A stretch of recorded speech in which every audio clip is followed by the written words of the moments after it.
हमारे साथ बीजेपी के सांसद सुदर्शन भगत जी भी हैं जो इस कार्यक्रम में भाग ले रहे हैं। दादा, इस कार्यक्रम का मुख्य उद्देश्य क्या है? जो कुछ दिन पहले मध्य प्रदेश में दिखा, जो कुछ दिन पहले गुजरात में दिखा, जो छत्तीसगढ़ में दिखा, क्या अब ये धीरे धीरे जनजातियों में जागृति हो रही है और ये जन आंदोलन का रूप ले रहा है? आपको लगता है? जनजाति सुरक्षा मंच अखिल भारतीय जनजातियों का एक संगठन है, जिस संगठन के माध्यम से हम डीलिस्टिंग को लेकर यह मंच आंदोलन कर रहा है। चाहे वो छत्तीसगढ़ हो, गुजरात हो, मध्य प्रदेश हो, राजस्थान हो, देश भर में जहाँ जहाँ पर जनजाति समाज है वहाँ इस बैनर पर, इस मंच को लेकर, इस मंच पर जनजाति सुरक्षा मंच इस इशू को लेके विभिन्न राज्यों में आंदोलन कर रहा है, अपनी मांगों को रख रहा है।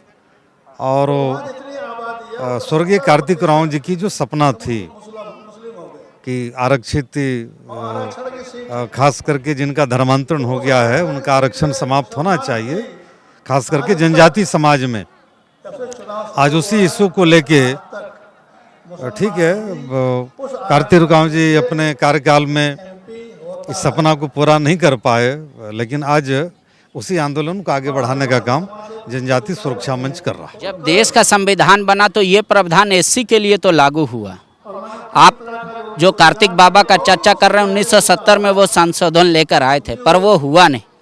तो क्या उस समय स्लिप ऑफ माइंड था सरकार का, या उस समय उसकी आवश्यकता नहीं पड़ी इसलिए संशोधन नहीं किया गया, या आपको लगता है कि उसके पीछे कोई जानबूझ के कोई दिमाग में दूसरा मंशा था इसलिए ये एसटी के लिए प्रावधान लागू नहीं?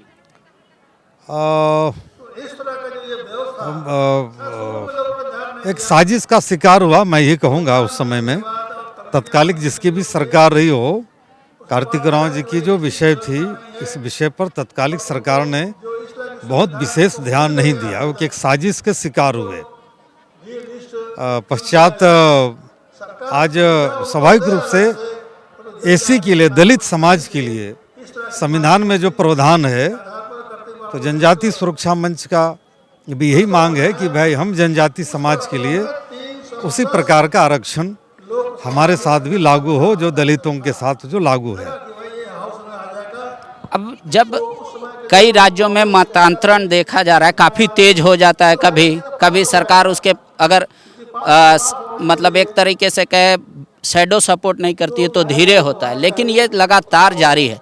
तो जनजाति समुदाय के लोगों के बीच भी आप लोग जा रहे हैं, बता रहे हैं कि क्या अंतर है, क्यों नहीं बदलना चाहिए धर्म, ऐसा कुछ नहीं? उसके लिए सामाजिक संगठन है, विभिन्न प्रकार के सामाजिक संगठन अपने स्तर से काम कर भी रहे हैं।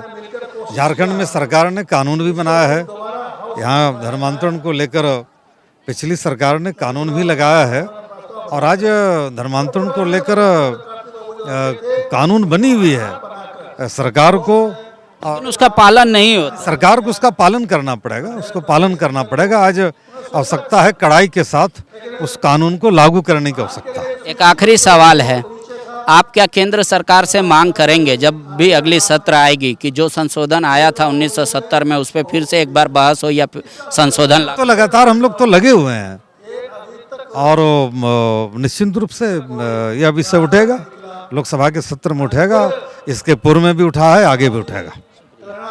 तो 1970 में जो संशोधन लाने की मांग हो रही थी कार्तिक राव के द्वारा, अब उसी संशोधन को जनजाति सुरक्षा मंच मांग कर रहा है कि जिस तरीके से एससी के लिए जो कानून है कि मूल धर्म को छोड़ के दूसरा धर्म अपनाने पर एससी का दर्जा से हट जाएंगे, उसी तरह ये कानून एसटी के लिए भी लागू हो। अब बीजेपी के सांसद ये कह रहे हैं कि आगे आने वाले सदन में भी इस बात को रखा जाएगा। अब देखना होगा कि केंद्र सरकार क्या स्टेप उठाती है। शुक्रिया। विवेकानंद विद्या मंदिर स्कूल एक CBSE affiliated English medium coed school है।